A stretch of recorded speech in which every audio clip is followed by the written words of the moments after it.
سبحانك لا علم لنا إلا ما علمتنا إنك أنت العليم الحكيم.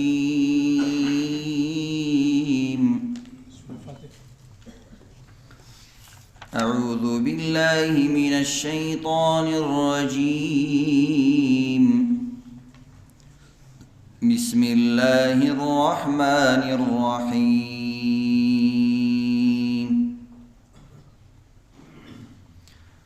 ألف لام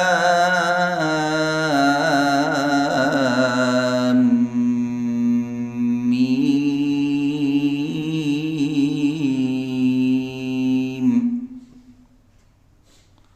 صدق الله العظيم.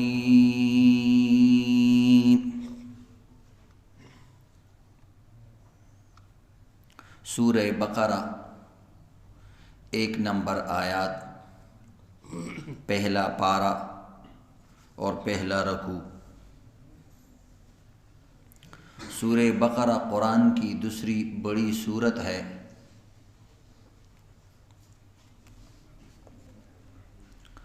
اور الف لام میم اس کی پہلی آیات ہے۔ قرآن پاک کے مختلف سورتوں میں ایسے الفاظ کثرت سے آتے ہیں، الف لام میم، الف لام میم صاد، الف لام میم را۔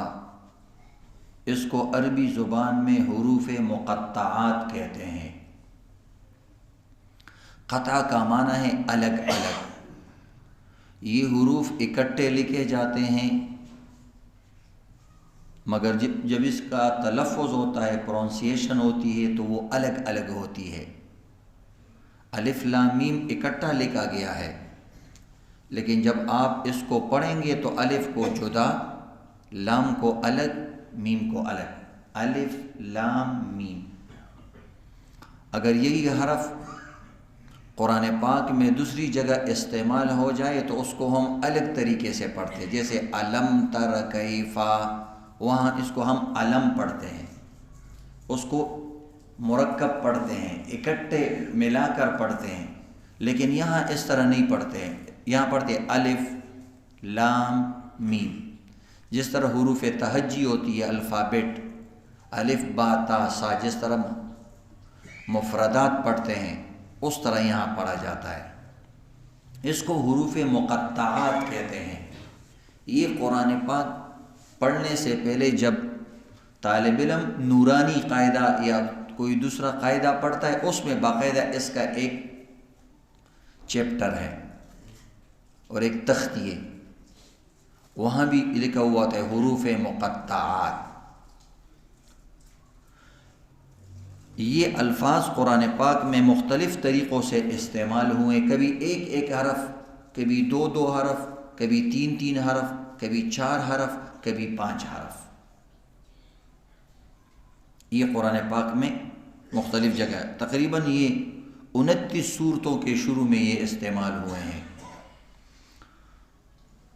اور ان کی تعداد 78 بنتی ہے، الفاظ کی تعداد، اور تکرار اگر نکال لیا جائے تو 14 بنتے ہیں، تو 14 حروف ہیں۔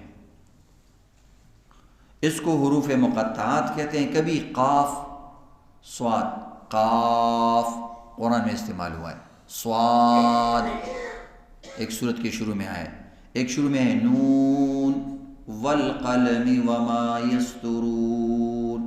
ابھی نون کا کیا مطلب ہے؟ ان حروف کا، اس کے بارے میں چند باتیں آپ کو بیان ہوگی، اور اس کو غور سے سننا اس لیے ضروری ہے کہ یہ مختلف صورتوں کے شروع میں آتے ہیں، اور یہ ہمارے دین اور اسلام میں باقاعدہ اس کے بارے میں ایک بحث ہے کہ یہ کیا چیز ہے، حروف مقطعات ہے کیا، اس کا معنی معلوم ہے یا نہیں ہے،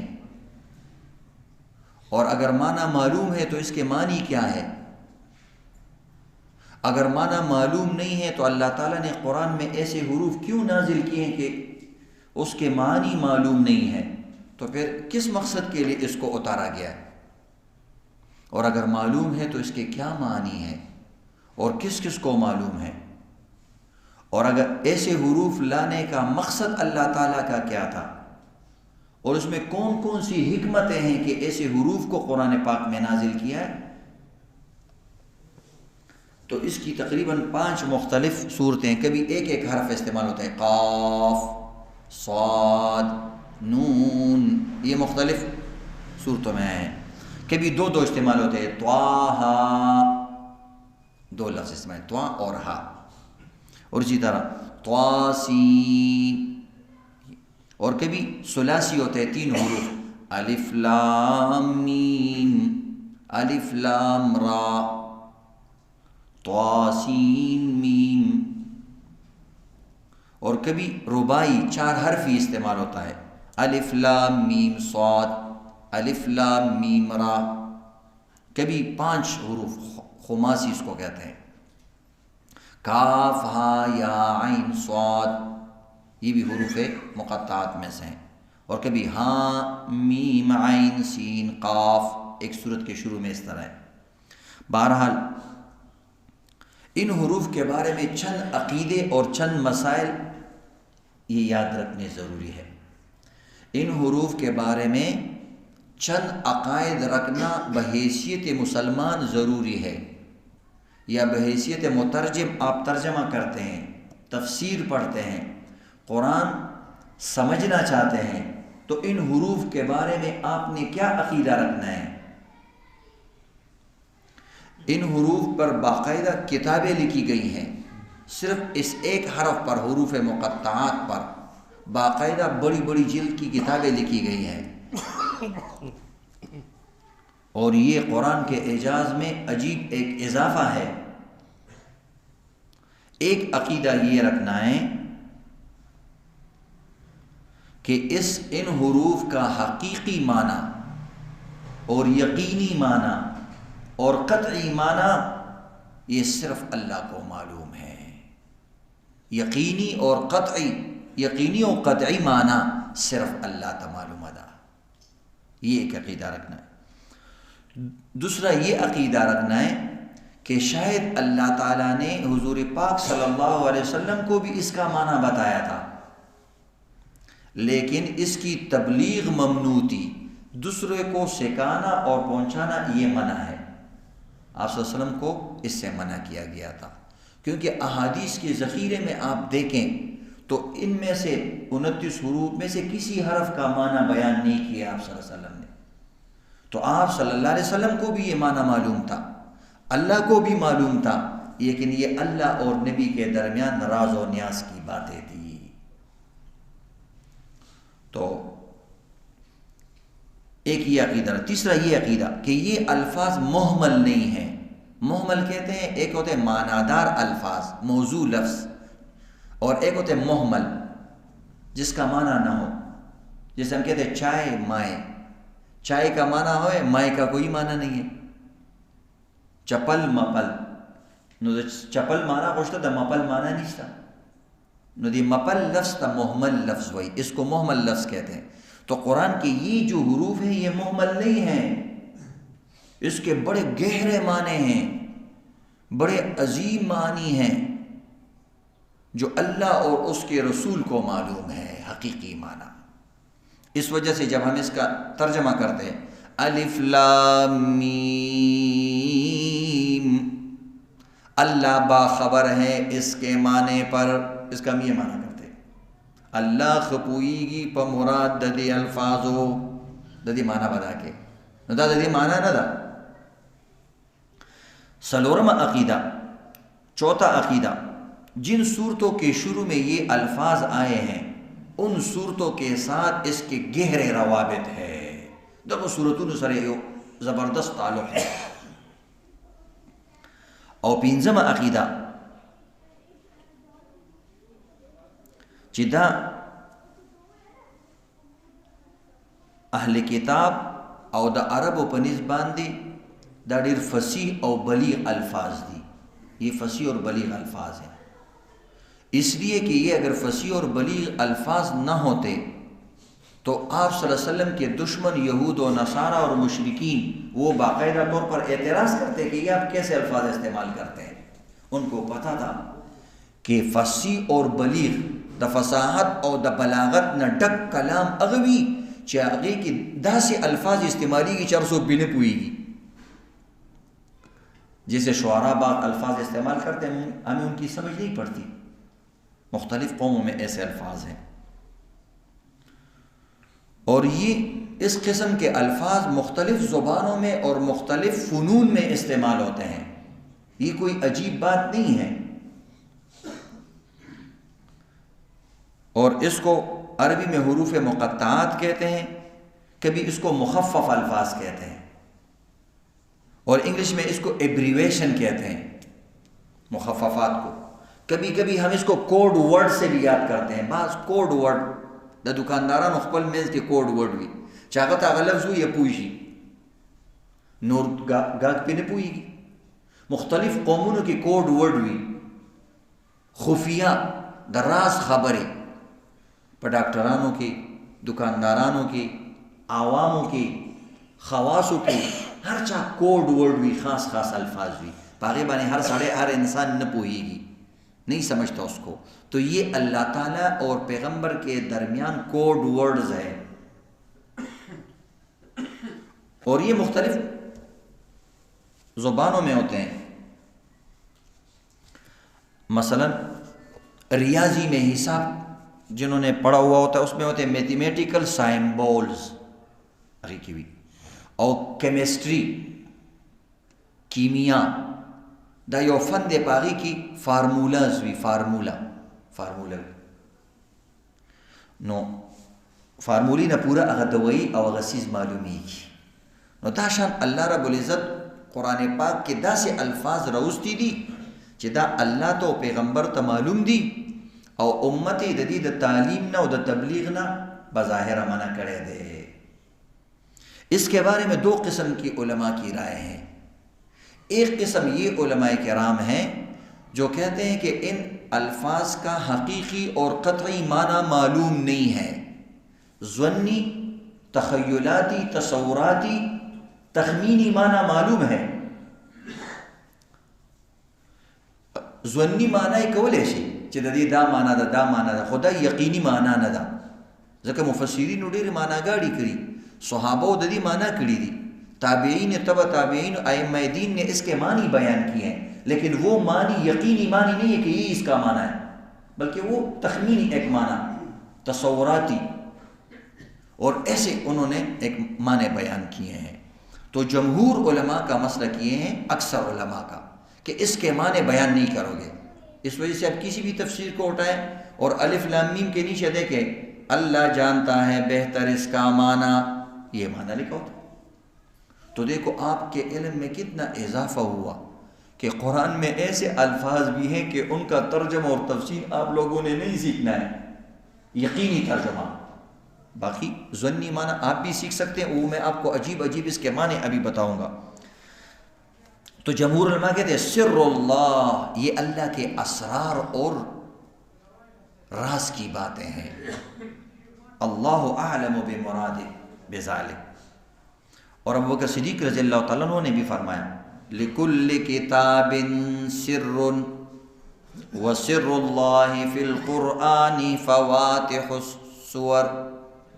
ہر کتاب میں اللہ تعالیٰ نے جتنی بھی کتابیں نازل کی ہیں اس میں راز کی بعض باتیں ہوتی تھی. قرآن میں وہ راز کی چیزیں یہ حروف مقطعات ہے. آپ لوگوں نے تو نام سیکھ لیا نا, کیا ہے حروف مقطعات. آج آپ نورانی قاعدہ دیکھیں اس میں بھی باقاعدہ اس کی تختی ہے. تو اس پر اجمالی ایمان رکھنا مسلمان کے لیے ضروری ہے. اس کے تفصیل میں جانا اور پھر تفصیل میں ایسی باتیں کرنا کہ جو بالکل نہ قرآن میں ہو, نہ احادیث میں ہو, نہ صحابہ کرام سے ہو, نہ ائمہ دین اور اولیاء نے بیان کی ہو, اور اس کو اس کا معنی سمجھنا یہ صحیح نہیں ہے. تو پھر اس پر یہ سوال وارد ہوتا ہے کہ جب اس کا معنی کسی کو معلوم نہیں ہے مخلوق کو اللہ اور رسول کے سوا, تو پھر اس کا مقصد کیا ہے؟ یہ دوسری بحث ہے. اس کی حکمتیں کیا ہے؟ تو پہلی حکمت اس کی ہے کب ہو عنان العالم عن التعرض الیہ.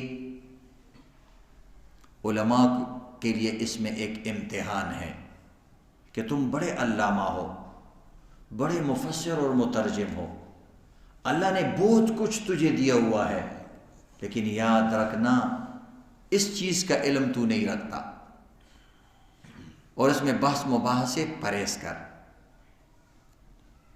تو قرآن میں بھی ہے وَأَمَّا الَّذِينَ فِي قُلُوبِهِمْ زَيْغٌ فَيَتَّبِعُونَ مَا تَشَابَهَ، اس کو کہتے ہیں متشابہات۔ یہ لفظ آپ یاد رکھیں قرآن میں، اور آپ کو دینی علوم میں بڑا کام دے گا۔ متشابہات، متشابہات ان چیزوں کو کہتے ہیں کہ جس کا علم اللہ کے پاس ہوتا ہے۔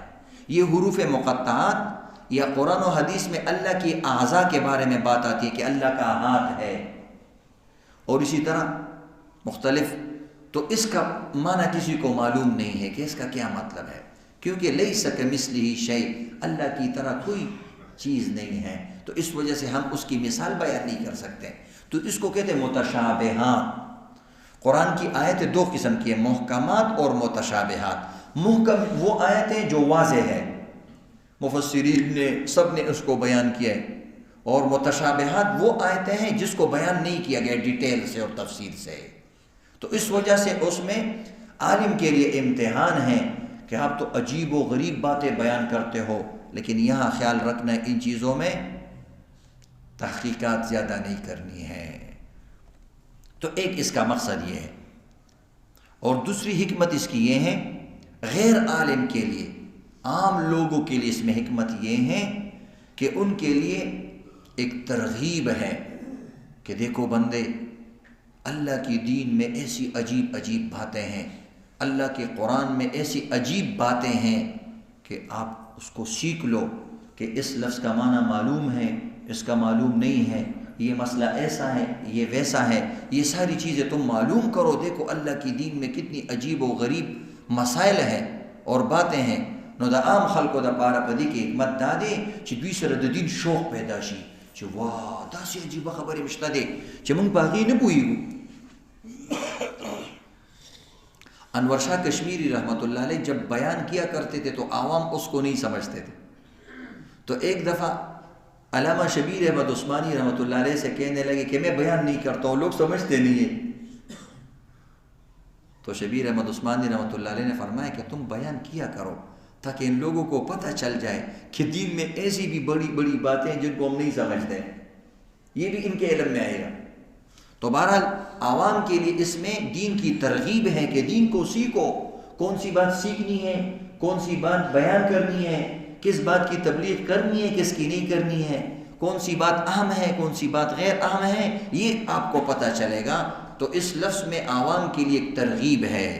تیسری حکمت یہ ہے اظہار عجز و ضعف مخلوق۔ اللہ تعالیٰ مخلوق کو بتانا چاہتے ہیں کہ تم لوگ جو بھی علم حاصل کرو، جہاں بھی پہنچ جاؤ، کچھ باتیں ایسی ہیں کہ آپ لوگوں کے دست رس میں نہیں ہے، آپ کے علم میں نہیں ہے۔ تو مخلوق کی کمزوری کو نمایاں کرتے کہ دیکھو کتنی مخلوق ہے۔ ایک آدمی مفسر ہے، اس نے 1000 جلدیں لکھی ہیں قرآن کی، ایک مفسر نے 2000 جلدیں لکھی ہیں قرآن کی، لیکن جب پہلا لفظ قرآن کا کہتا ہے عظیم سورہ الف لام میم، تو سب سے پہلے اعتراف کرتا ہے اے اللہ میں نہیں جانتا۔ کتنا علامہ ہے کہتے میں نہیں جانتا۔ تو اشارہ ہے کہ اللہ کے سامنے عاجزی کرنا یہ بڑی سعادت کی بات ہے۔ اور من تواضع للہ رفع اللہ، جو انسان سب سے پہلے عاجزی کرتا ہے، الف لام میم میں کہتے ہیں میں نہیں سمجھتا، اور پھر جب ذالک الکتاب سے شروع ہو جاتا ہے تو وہ علم کی ٹاٹے مارتا ہوا ایک سمندر ہوتا ہے، تو جب عاجزی کرتا ہے اللہ اس کو علم عطا کرتا ہے۔ تو سب سے پہلی سیڑھی سیکھنے کی جس فیلڈ میں بھی ہو وہ عاجزی ہے، کسی کے سامنے بیٹھنا اور اس کے سامنے زانو تلمس، چوکڑیاں مار کے اور پاؤں کو مطلب جھکا کے اور اس کو مروڑ کے اس کے سامنے بیٹھنا اور اس سے علم حاصل کرنا، کیونکہ قرآن میں وَمَا أُوتِيتُم مِّنَ الْعِلْمِ إِلَّا قَلِيلًا، تم سب لوگوں کو بہت تھوڑا علم دیا گیا ہے۔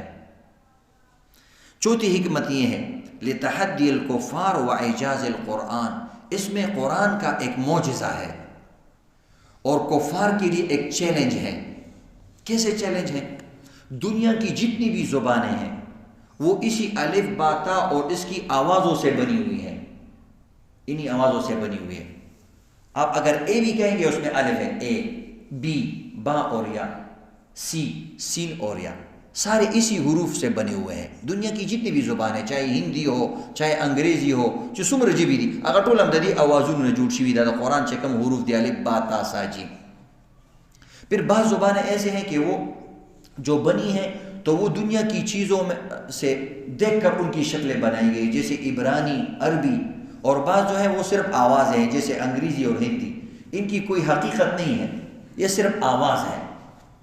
بہرحال تو اللہ تعالیٰ کس طریقے سے چیلنج دیتے ہیں کہ اے میرے بندو دیکھو، دنیا کی تمام زبانیں انہی حروف سے بنی ہوئی ہیں، عربی بھی انہی سے بنی ہوئی ہے، الف لام میم بھی اسی سے بنا ہوا ہے۔ تو اگر تم لوگ اتنے تکڑے ہو اور مقابلہ کر سکتے ہو تو چلو مقابلہ کرو الف لام میم کا کیا معنی ہے۔ سارے کفار اس سے عاجز ہو گئے، جو اشعار کہتے تھے، جو فصاحت اور بلاغت کے اعلیٰ مینار پر کھڑے تھے، فصاحت و بلاغت کے و پشاعرے کی اسمانیو طرح سے دلداوی علم، بس الف لام میم چې اوشو دا بیان را لې ټول غلي کېناسته چې دا به څه مطلب وي۔ نو کافرانو دپاره یو چیلنج دی۔ اور پانچویں حکمت اس میں یہ ہے کہ کفار کے متوجہ کرنے کے لیے یہ الفاظ اللہ نے نازل کیے۔ کفار بہت شور شرابہ کرتے تھے، جب آپ صلی اللہ علیہ وسلم کو دعوت دیتے تھے، اللہ کا دین سکھاتے تھے، تو وقالوا لا تسمعوا هذا القرآن، وہ کہتے تھے یہ قرآن اور یہ دین کی باتیں نہ سیکھو۔ شور شغب، کبھی تاڑیاں مارتے تھے، کبھی سیٹیاں مارتے تھے، اور قرآن کو نہیں سننے تھے اور دعوت کو نہیں سننے دیتے تھے۔ تو جب دعوت میں ایسی عجیب بات آ جائے تو انسان سننے پر مجبور ہوتا ہے۔ آپ صلی اللہ علیہ وسلم عام باتیں کرتے تھے، جنت کی، دوزخ کی اور دین کی، تو وہ نہیں سنتے تھے۔ جب کہتے تھے الف لام میم، ایک دم وہ سننے لگتے تھے، یہ کیا بات ہو رہی ہے، کون سی بات ہے؟ تو مطلب یہ کہ بیان میں کچھ ایسی نوادرات اور عجیب باتیں بھی کرنی چاہیے جو لوگوں کے اٹریکشن اور توجہ کا سبب بنے۔ اس کے لیے آپ عام باتیں بھی کر سکتے ہیں۔ تو دعوت کا اسلوب ہمیں بتا رہا ہے کہ جب کوئی سننا نہیں چاہتا تو آپ اس کے سامنے عجیب و غریب باتیں رکھو تو وہ سننے لگے گا، پھر اس کے سامنے دعوت رکھو۔ جیسے ہمارے علماء کا بھی یہی اسلوب ہے۔ مولانا تاجمی صاحب متظل فرماتے ہیں کہ میں ایک جگہ گیا ہوں تو وہ آدمی کہتے ہیں مولوی سے ملاقات، تو جب میں وہاں گیا اندر تو اس کے پاس گھوڑے تھے، کتے تھے، تو میں نے اس کو کتوں کی عجیب عجیب قسموں کے نام بتائے، گھوڑوں کے بتائے، تو وہ میرے نزدیک ہو گیا کہ یہ تو بڑے کام کا بندہ ہے، بڑے معلومات رکھتا ہے۔ پھر میں نے اس کو دعوت کی شکل دی کہ دیکھو اللہ نے ایسی عجیب عجیب چیزیں بنائی ہیں۔ تو بعض وقت عجیب و غریب چیزیں تو کفار کو متوجہ کرنے کے لیے اللہ نے یہ ہوتے الف لام میم، وہ متوجہ ہو جاتے تھے۔ اور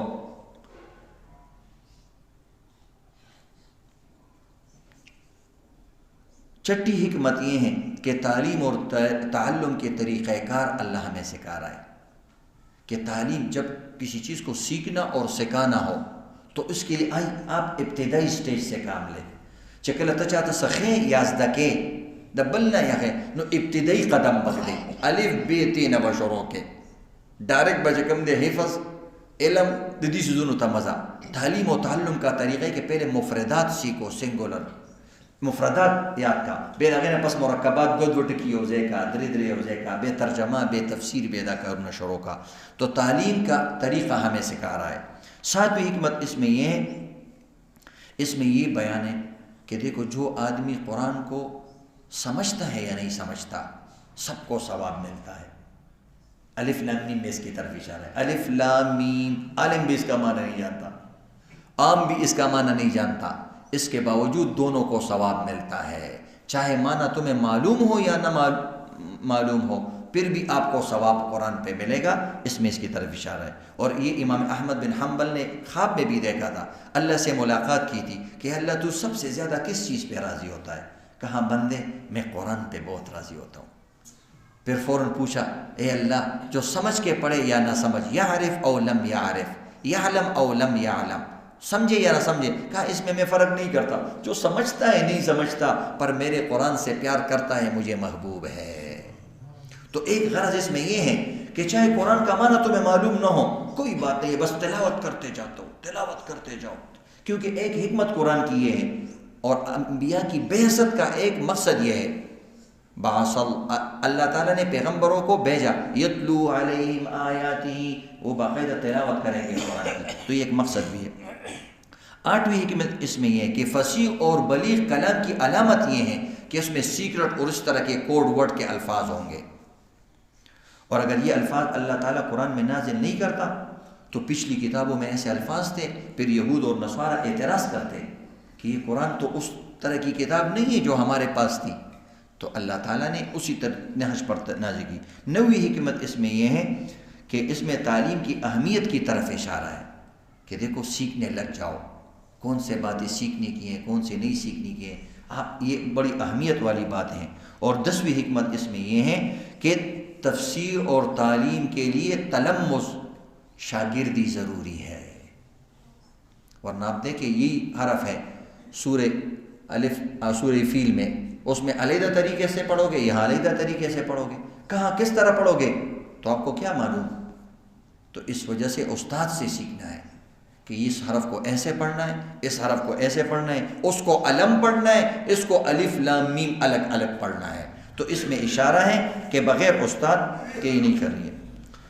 تو یہ ایک علماء کا آپ کو قول بیان ہو گیا کہ جو علماء کہتے ہیں کہ اس کا معنی صرف اللہ اور رسول کو معلوم ہے، اور پھر انہوں نے یہ حکمتیں بتائی ہیں کہ ان حکمتوں کی وجہ سے اللہ تعالیٰ نے یہ حروف نازل کیے ہیں۔ ابھی دوسری علماء کرام کی جو رائے ہیں کہ اس کا معنی معلوم ہے، لیکن جو راسخین فی العلم ہیں، بڑے بڑے لوگ ہیں، انبیاء، اولیاء، صوفیاء، ان کو اللہ تعالیٰ نے یہ سکھائے ہوئے ہیں، والراسخون فی العلم، ان کو بھی یہ معلوم ہے۔ یا ہماری رائے یہ ہے کہ جو ظنی معنی ہے، یقینی معنی تو کسی کو معلوم نہیں ہے، جو ظنی اور خیالی معنی ہے، تصوراتی معنی ہے، وہ کیا ہے؟ تو پھر اس میں تقریباً ہم نے اس کے 16 اور 20 تک معنی بیان کیے ہیں، تو اس پر باقاعدہ پھر ایک درس ہے کہ اس کے معنی کیا ہیں، کون کون سا اس کا معنی بنتا ہے، یہ پھر ایک عجیب اور بحث ہے اور بہت دلچسپ ہے کہ الف لام میم اور الف لام را کے کتنے عجیب عجیب معنی ہیں اور کتنی عجیب صورتیں بن سکتی ہیں۔ تو انشاءاللہ اس کو دوسری درس میں بیان کریں گے۔ اللہ عمل کی توفیق عطا فرمائے۔